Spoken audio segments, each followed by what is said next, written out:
Benar. Assalamualaikum warahmatullahi taala wabarakatuh.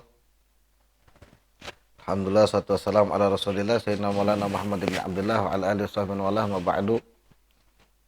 Ta'allum wa ta'lim nafa'al intifa' wa tadhakkur wa tadhkir wa ifadat al-istifada wa hatta ala tamasuki bi kitabillah ta'ala sunnati Rasulullah sallallahu alaihi wasallam wa du'a ila al-huda wa dalatal khair wa ibtigha mardatillah wa qurbi wa thawabi subhanahu wa ta'ala. Allahumma la sahla illa ma ja'altahu sahla wa anta taj'alul hazna idza syi'ta sahla. Allahumma sahhil lana fid ulum wa hablana wasi'al fahum jih nabiyyikal ma'sum. Allahumma aghna bil ilmi wa zaina bil hilmi wa akna bit taqwa wa jamilna bil afiyah. Allahumma rzuqna fahman nabiyyin wa hifdzal mursalin wa ilhamal malaikatil muqarrabin. Sallallahu alaihi wasallam rabbil alamin. Alhamdulillah, lanjutkan kembali taklim kita dalam kitab Ajalatus Sibak ila Makarimil Akhlaq dari Imam Al-Allamah Al-Habib Muhammad bin Abdullah Al-Haddad rahimahullah taala. Wa nafa'anallahu bihi wa bi ulumi fid dharain amin. Terakhir kita ngebahas tentang beberapa adab daripada penerima tamu atau tuan rumah dan juga adab si tamu. Sekarang kita masuk ke pembahasan selanjutnya, yaitu minal munjiat ifya'us salam wa talaqatul wajhi wal musafahatu wal qiyamu bilaili was-sakha wa kasratis siyam. Dan di antara hal yang bisa menyelamatkan seseorang dari murkanya Allah Subhanahu wa taala, ifsya'us salam, menyebarkan salam, maksudnya dia mengucapkan duluan. Wa talaqatul wajhi, kemudian wajah yang berseri-seri kalau ketemu orang, lepas kayak nggak ada beban. Kalau senyum tuh jangan senyum ketahanan, jangan senyum sinis gitu loh. Wal musafahatu wal qiyamu billail, juga bersalaman.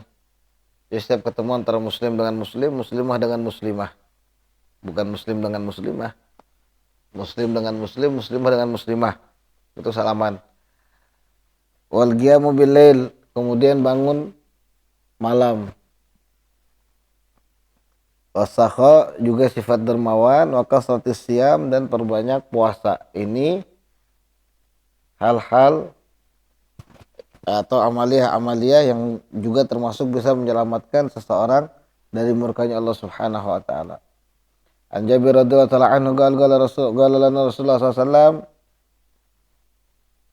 dari Sayyidina Jabir radhiyallahu ta'ala anhu, beliau mengatakan, Nabi SAW bersabda, "Ala uhadditsukum bi ghurafil jannah?" Apakah kalian ingin kuberitahu tentang kamar-kamar di dalam surga? Di surga itu kan ada istana, di istana itu ada kamar-kamarnya.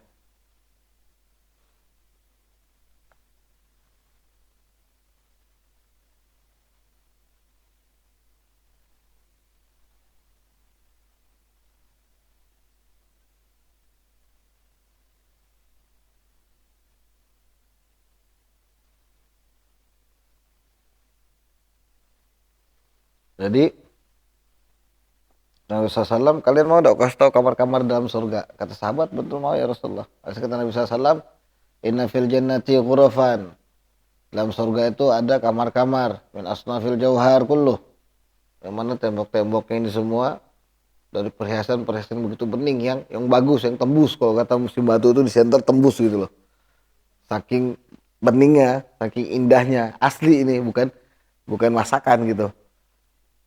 Ya Rabb, zahiruhu min batiniha, dari luar bisa ngeliat ke dalam, pening banget kan, dari dalam bisa ngeliat keluar.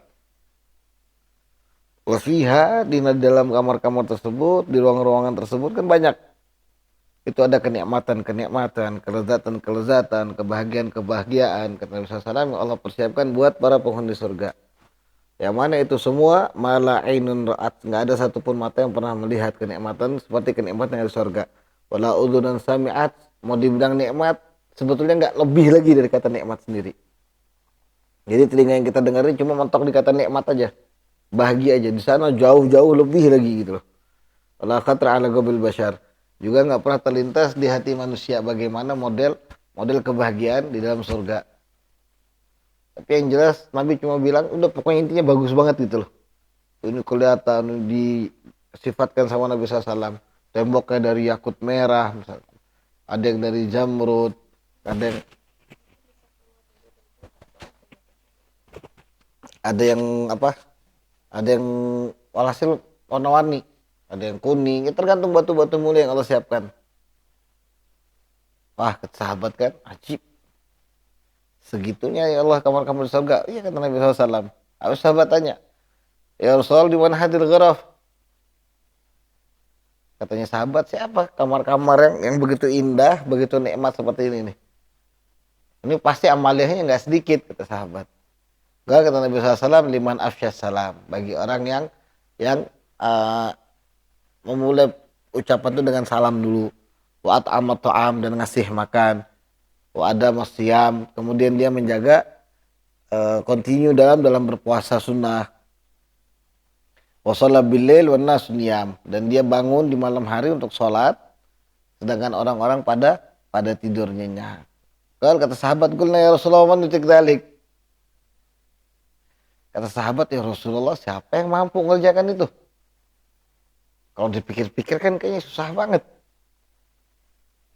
Kata Nabi SAW, ummati tutigu dzalika wa sukhbirukum an dzalik. Umatku yang mampu kok. Itu semua cuma untuk umatku dan umatku yang dimampukan oleh Allah Subhanahu wa ta'ala.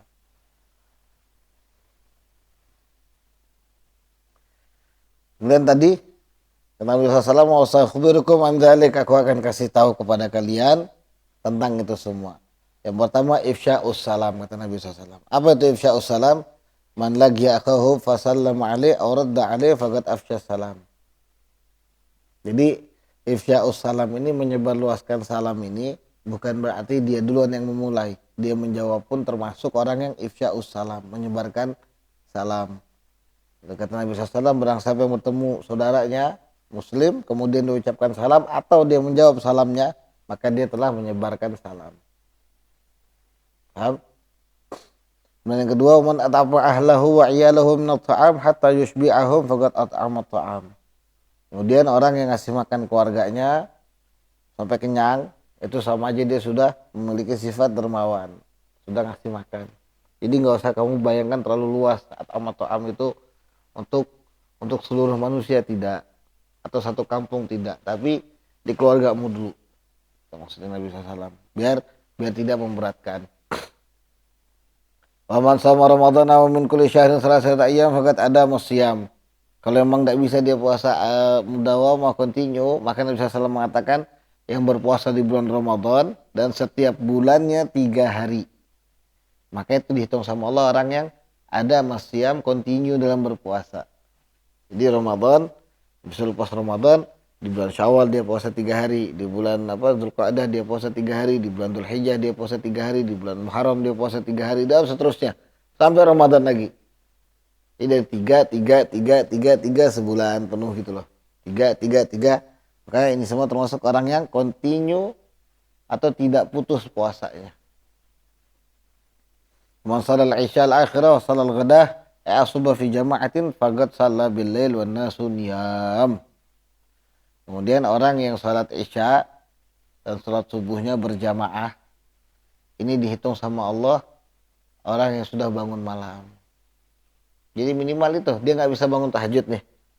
Salat lail, salat malam atau salat bil lail. Itu gimana caranya? Dia salat isya berjamaah, salat subuh berjamaah. Ini berarti dia sudah sama aja dia tahajud juga, sebenarnya dihitung tahajud. Saat orang-orang tidur dia sholat, padahal kan sholat isya itu biasa orang udah masih bangun. Tapi ini hitungannya begitu, biar tidak membebankan. Makanya orang beramal sama seperti orang bekerja. Ada yang capek dalam bekerja, itu namanya kerja otot. Kuli ini semua hasilnya sedikit. Tapi ada yang namanya kerja cerdas, mungkin dia jadi manajer, dia jadi direktur, dia punya perusahaan sendiri, atau itu semua namanya kerja cerdas. Sama, kita beramal pun begitu. Jangan beramal itu membabi buta. Nggak tahu seluk beluknya, nggak dia paham, nggak punya dasar ilmu, pokoknya dia beramal, amal terus. Puasa seruduk terus. Hari Sabtu dia puasa, Minggu nggak puasa, Senin nggak puasa, minggu depannya hari Minggunya dia puasa. Nah ini kan sudah termasuk orang yang salah dalam beramal. Kenapa? Di antara makruhatus syam itu puasa di hari Sabtu sama Minggu. Kalau dia cuma di satu hari, jadi dia sebelumnya sehari atau sesudahnya sehari, atau di tanggal-tanggal yang memang diasunahkan untuk berpuasa. Ini biar amal itu tidak membabi buta. Jadi amal itu butuh ilmu. Kalau Kemarin Ustaz Segaf jelaskan kan, man amila amalan salihan min zakarin aw untha wa huwa mu'min. Barang siapa yang beramal amal soleh dari laki ataupun perempuan wa huwa mu'min dan dia beriman. Nah, mukmin di sini, beriman di sini maksudnya ya'lam atau ya'rif, dia tahu ilmunya.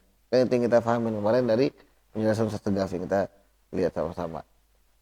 Berarti semua itu butuh ilmu. Ini Nabi SAW masih tahu ilmunya. Biar apa? Biar kita amalnya mudah.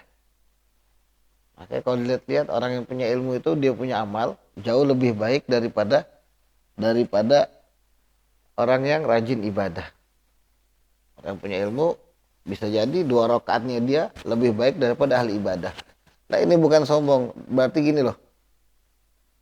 Segala amaliyah, amal ibadah yang didasari dengan ilmu itu jelas berkualitas di hadapan Allah daripada yang tidak. Makanya Imam Ibn Ruslan dalam Zubat mengatakan, wa kullu man bi ghairi ilmin ya'malu a'maluhu mardudatun la tuqbalu.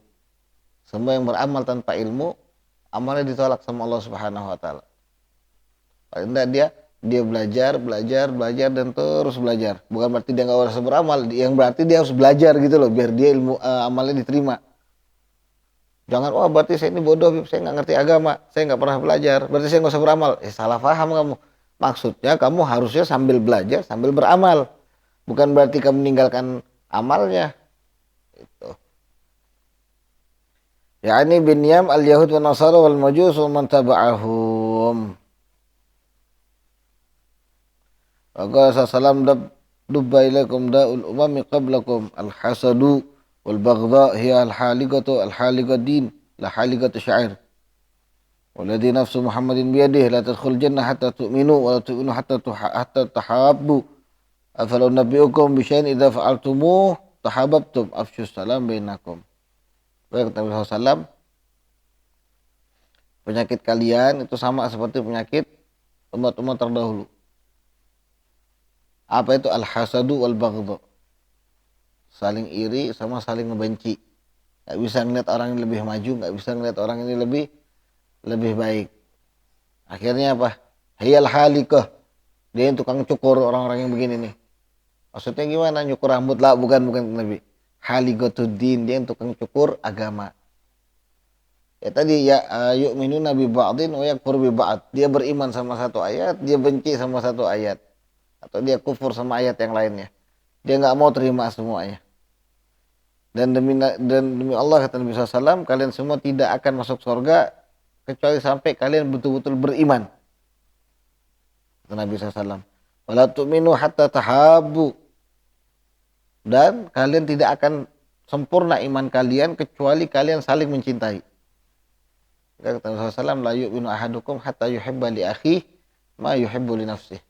Enggak sempurna, bahkan tidak beriman salah seorang di antara kalian sehingga dia mencintai saudaranya seperti dia mencintai dirinya sendiri. Paham? Afala unabbiukum bi syai'in, apa kalian ingin kuberitahu dengan sesuatu? Nabi sallallahu alaihi wasallam, idza fa'altum tahabbtum, kalau kalian kerjakan nanti kalian bisa saling cinta. Apa itu? Afsyus salam bainakum, sebarluaskan salam. Ketemu assalamualaikum, laki ketemu laki, perempuan ketemu perempuan. Jangan laki ketemu perempuan aja. Kayak pas live semalam udah yang masuk banyak, atau yang diucapin assalamualaikum cuma si perempuan sama abang ganteng itu, sama Bang Agus. Bukan begitu, tapi sebarluaskan salam ke semua muslim, ke semua muslim. Yang perempuan juga sebarluaskan salamnya ke sama muslimah. Bahkan Habib Umar bin Muhammad bin Hafid, Habib Umar itu beliau punya abah Habib Muhammad bin Salim. Itu kalau ada orang nanya, perempuan nanya ke beliau, ini si perempuan nggak kayak kita nanya assalamualaikum Habib, lah suaranya digede-gedein kira-kira, assalamualaikum Habib, dikasar-kasarin. Anda mau tanya, perempuan tarim. Kenapa? Mereka ngejaga dia jadi fitnah. Siapapun laki-lakinya, gurunya, ustadznya, dia laki-laki. Nabi Yusuf aja pernah tergoda sama Siti Zulaikha, tapi Allah jaga karena itu Nabi maksum. Pernah digoda sama Siti Zulaikha. Siti Zulaikha ngegoda Nabi Yusuf, Katanya Allah, falamma ra'al burhan, dan ketika Nabi Yusuf melihat petunjuk dari kami, selamat. Ini Nabi. Nah, sekarang di luar itu manusia biasa. Manusia biasa. Habib Muhammad misalnya, makanya setiap ada perempuan yang nanya, disuruh sama beliau, gedekan suara kalian. Jadi jangan, Assalamualaikum Habib. Nah, tapi apa? Assalamualaikum Habib. Ini perempuan loh. Kayaknya jadi kayak kasar. Kayak nggak punya akhlak. Tapi begitu seharusnya memang. Jangan malah andu-andu. Assalamualaikum. Maaf Bib, mau tanya. Lah, bukan begitu. Seharusnya perempuan nanya itu gini. Assalamualaikum Bib, Anda mau tanya. Dia harus kasar ngomongnya. Harus tegas. Biar tidak menimbulkan fitnah. Sebab dari suara tadi bisa jadi godaan. Jadi godaan akhirnya menjerumuskan ke hal yang lain. Gitu. Sehingga kalau udah mengucapkan salam, maksudnya gimana? Yang laki sama laki, perempuan sama perempuan, itu lebih aman. Oh Nabi, ini dia saudara saya. Kalau saudara jangan ngomong. Kalau dia adik kamu atau kakakmu. Ini kalau orang lain. Seakan-akan kayaknya bagus ya. Assalamualaikum. Atau apa? Assalamualaikum Mukti. Kayaknya bagus gitu loh. Tapi ini bahaya. Ini bahaya. Ini bahaya, beneran bahaya. Abang ngomong bukan sebagai orang yang baik, tapi sebagai orang yang pengalaman. Jadi jangan sampai lagi. Kalau bisa siapapun yang nonton ini di rumah pun, udah stop. Yang perempuan, stop sudah. Mengucapkan salam ke laki-laki yang bukan muhrimnya. Begitu juga sebaliknya, laki-laki stop mengucapkan. Seumpama ada yang mengucapkan, jawabnya nggak usah depan dia. Jawabnya nggak usah depan dia, atau kalau mau jawabnya agak kasar. Waalaikumsalam. Kalau dibilang nggak punya akhlak, nggak apa-apa. Atau jawabnya dalam hati. Ya, kadang-kadang si perempuan yang paling sering ngegoda. Assalamualaikum. Assalamualaikum bang. Akhirnya besok si lakinya yang nyaut. Assalamualaikum Ukti. Tuh. Alhamdulillah. La ilaha illallah wahdahu la syarika lahu. Ini salam. Wa qala sallallahu la yastakmilul abdul imana hatta takuna fi salasu khisal. Nabi SAW bersabda, tidak sempurna iman seorang hamba sehingga di dalam dirinya ada 3 perkara.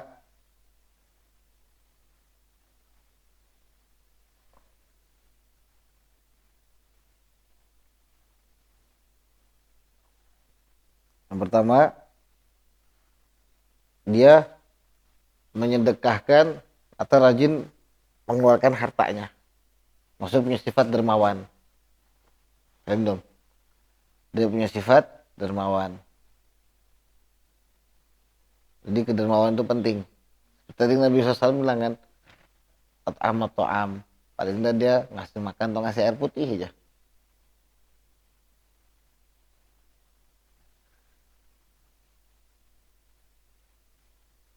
Kemudian dia berusaha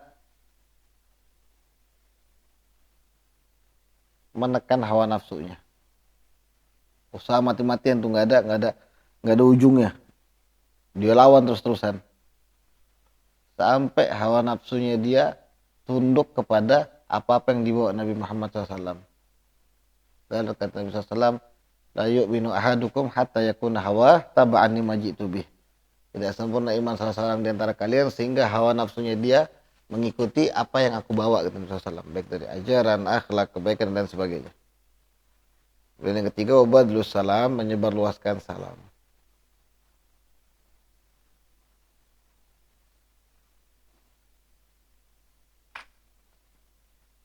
Nah, terus bagaimana cara mengucapkan salamnya? Assalamualaikum warahmatullahi wabarakatuh. Kalau kepanjangan, paling tidak dia bilang Assalamualaikum.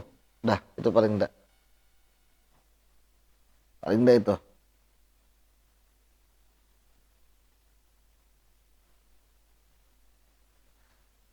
Yang nomor 2 itu juga bisa jadi masuknya gini. Dia tekan hawa nafsunya, kemudian dia terus berusaha menunaikan hak-haknya orang. Itu yang nomor 2 tadi itu yang kamu bilang. Walaupun orang tidak menunaikan haknya dia. Walaupun orang tidak menunaikan haknya dia. Itu dia mesti usaha. Dia mesti usaha mati-matian. Dia paksa pokoknya dirinya.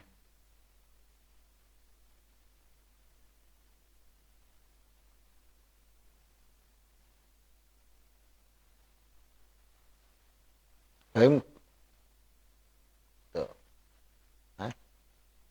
la ilaha illallah Rasulullah SAW. Kemudian mana yang lebih baik? Orang yang ngejawab salam atau yang mengucapkan salam duluan? Gal kata Rasulullah SAW, khairuhuma alladzi yabda'u bis salam. Yang terbaik di antara kedua-duanya baik, tapi yang paling baik kata Nabi itu yang memulai dengan salam.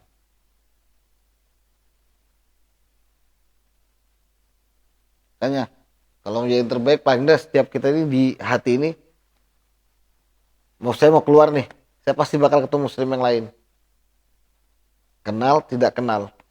Seandainya saya mau mengucapkan salam duluan, walaupun kalah terus. Gitu loh. Tapi bukan berarti enggak yang nomor duanya istilahnya yang ngejawab salam nggak baik, itu baik juga. Gitu. Itu baik, baik juga. Tapi tetap yang terbaik yang mengucapkan duluan. Terus kalau misalkan kita lagi duduk nih di warung, lagi rame-rame, atau ada yang datang masuk, Assalamualaikum. Itu apa semuanya wajib menjawab atau bagaimana? Itu namanya yang menjawab cukup satu orang. Yang lainnya gugur semua kewajibannya. Tapi kalau nggak ada yang ngejawab satu pun, semuanya berdosa. Jadi kayak fardu kifayah. Kayak salam ini nggak boleh tinggalkan. Sampai kalau nggak salah sahabat Nabi SAW itu saling sorong-sorongan, ayo ente aja duluan yang ucapkan salam daripada anak. Akhirnya kalau nggak salah Sayyidina Umar apa sama siapa gitu, itu pernah angkat satu masalah ke hadapan Nabi Muhammad SAW. Well, Sayyidina Umar ngadu, ya Rasulullah, fulan bin fulan ini dia nggak mau ngucapin salam buat saya. Sudah berapa hari ini ketemu saya, dia diem aja, dilatih aja saya. Dilatih aja terus. Kaget kan sahabat yang satu ini dilaporkan ke Nabi SAW. Cepat. Ini kasarnya ini Umar kok pengaduan gitu loh. Tanya sama Nabi, ya fulan betul udah begitu? Enggak, kata si sahabat yang satu, ya betul ya Rasulullah, saya nggak mengucapkan salam. Kenapa? Kenapa kata Nabi SAW? Apa jawabannya? Enggak, kan engkau bilang khairuhuma man yabda'u bis salam. Di antara keduanya ini orang ketemu muslim sama muslim, mana yang terbaik? Orang yang mulai dengan salam. Aku pengen dia yang jadi orang terbaik. Saya nggak mau saya yang jadi yang terbaik. Biar dia aja saya cukup jadi orang baik, saya ikut di belakangnya Umar. Baru Umar minta maaf juga sudah, istilahnya sudah nuduh yang danda. Tapi ini sahabat begitu. Mereka semua punya semangat untuk mengamalkan setiap apa yang diajarkan Nabi SAW. Walaupun mungkin mereka kalau melihat apa lingkungan itu berat, nggak mudah sebenarnya. Tapi mereka punya semangat. Kayak ngejaga wudhu, mereka semangat jaga wudhu. Kemudian sholat sunnah wudhu, mereka semangat. Dan Bilal bin Rabah yang pertama kali ngerjakan. Itu beliau sampai dikatakan Nabi SAW, ya Bilal, ini sami'tu dafana alaika fil jannah.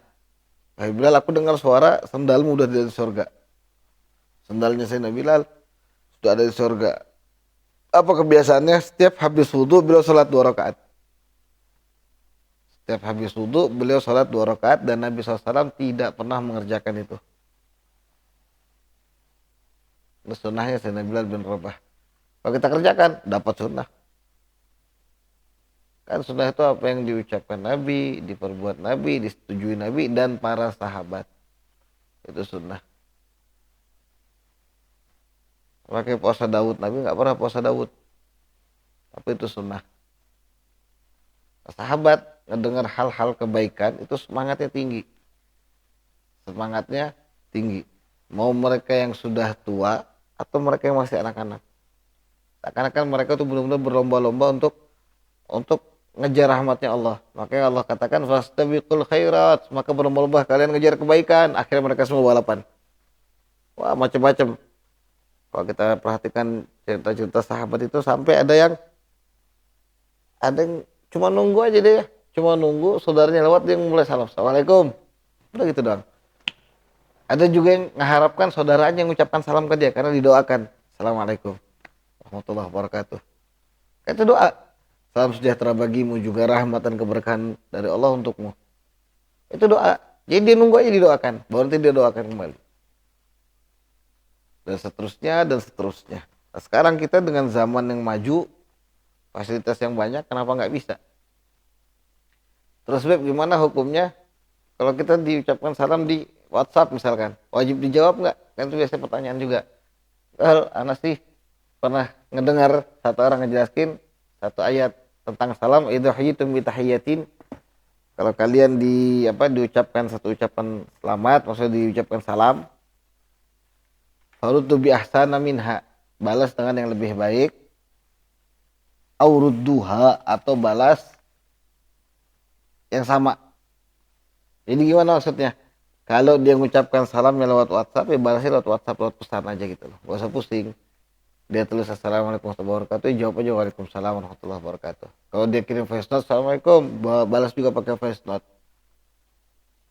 Kalau yang baik misalnya dia ngechat, assalamualaikum, dia telepon waalaikumsalam warahmatullahi wabarakatuh. Gitu. Itu ahsan, itu yang lebih baik. Wa idza hayyitum bi tahiyyatin fahayyu bi ahsana minha aw rudduha. Katanya Allah, kalau kamu diucapkan salam, dihormatin orang, maka balas dengan yang lebih baik atau yang sama setimpal. Jangan dia udah mengucapkan salam malah diabaikan. Nah, kalau di grup WhatsApp ada yang assalamualaikum, ada yang jawab satu, udah cukup. Sama kayak orang lagi ngumpul. Jadi gugur kewajiban semuanya. Tuh, Allahu a'lam bishawab. Mudah-mudahan kita semua diberikan taufik hidayah inayah sehingga kita dapat mengerjakan amal-amal soleh, amal-amal yang bisa mendatangkan keridhaannya Allah, keridhaan dari Nabi Muhammad SAW, dan mudah-mudahan Allah Subhanahu Wa Taala senantiasa menjaga kita, anak-anak kita, saudara kita, teman-teman kita semua, dan segenap kaum muslimin dari segala macam musibah, fitnah dunia, fitnah akhir zaman, dan ujian juga virus-virus yang melanda. Dan mudah-mudahan Allah Subhanahu Wa Taala menyampaikan kita semua kepada bulan Ramadan penuh dengan kebahagiaan, manfaat, keberkahan, juga dengan taufik dan hidayah ilahi Allah Subhanahu wa taala. Amin ya rabbal alamin. Kurang lebihnya minta maaf, tahun ridhanya wal afu minkum. Assalamualaikum warahmatullahi taala wabarakatuh.